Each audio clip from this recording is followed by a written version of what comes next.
Welcome to my podcast where I share my latest story that I've written, which in this case is about my view on conspiracy theories and health. So as you start listening, just take a moment to notice how you feel.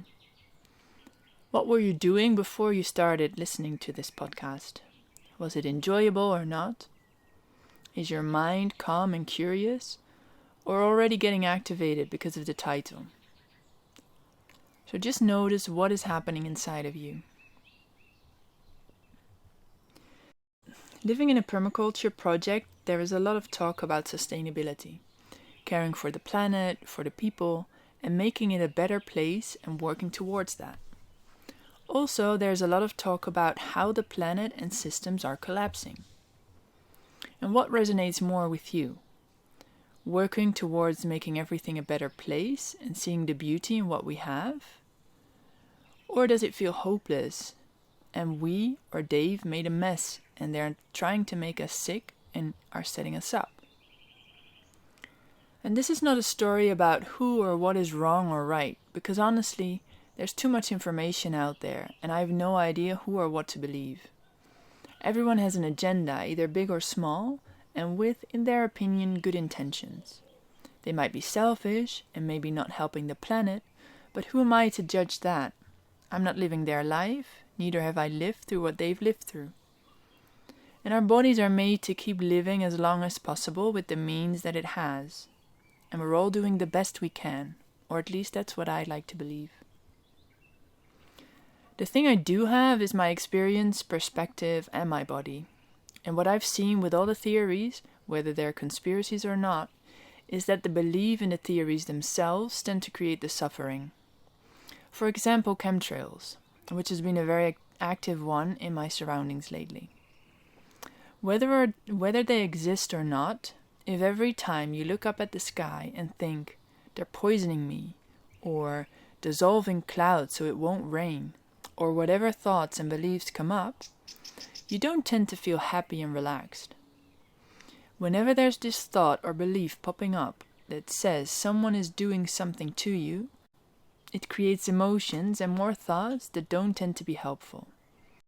It can cause the heart rate to go up, adrenaline coursing through the body, feeling anxious, worried, angry, panic, you name it.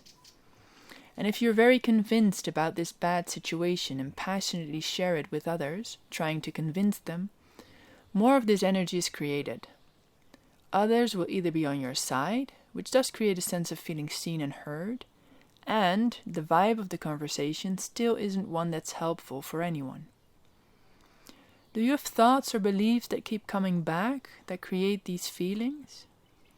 And do you share them with others, and what kind of vibe does that create within you and your company? So imagine what happens if this belief and its accompanying state of being keeps coming back or stays present for a long time, leaving you worried, anxious, angry, or whatever feeling it creates and however subtle it is. Maybe you can see how this prolonged stress will have an effect on your physical body and state of being and will do harm. And this then makes it very easy to say, look, I have all these symptoms or I don't feel well and it's because they have done that to me. And again, I'm not saying whether someone is or isn't doing something to anyone. I don't know. I'm also not saying that there's anything wrong with experiencing these kinds of emotions and beliefs. We're human and we experience all kinds of emotions and beliefs all the time. It's about how you work with what is happening. Trying to show that this response of worry, fear, anger, and frustration to whatever is happening, combined with a strong belief, for sure is harmful to you. It's a stress response, a chronic fight, flight, or freeze state of being that is being created. In this state, the body is not able to digest, heal, or function well. It's surviving. And if it can't digest well, your body will not receive the nourishment it needs. During chronic stress, your immune system doesn't function as well, leaving you more likely to not heal that which is already there and get sick more easily. And if it lasts a short while, there's no problem, but prolonged periods of this state is a problem. And just take a moment now to let that sink in. How does that feel? And maybe there are thoughts coming up now of how I made you feel bad about yourself, or how you feel bad about yourself, or how I'm wrong, or maybe how there is a point to what I'm saying.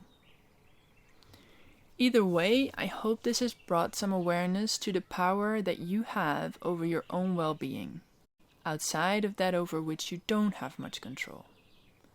That your awareness and presence is key to your own well-being.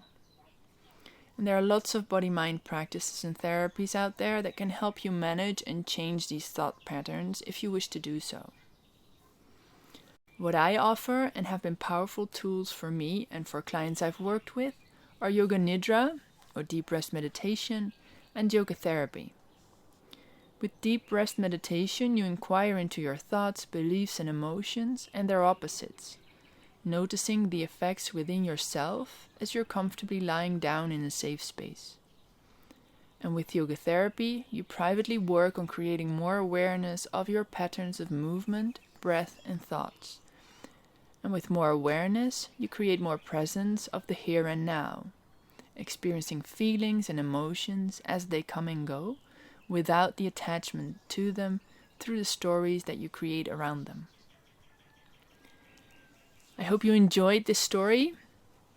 If you feel inspired or feel like you want to share anything, please reach out to me via email. And I'm wishing you a very lovely day, and see you next time.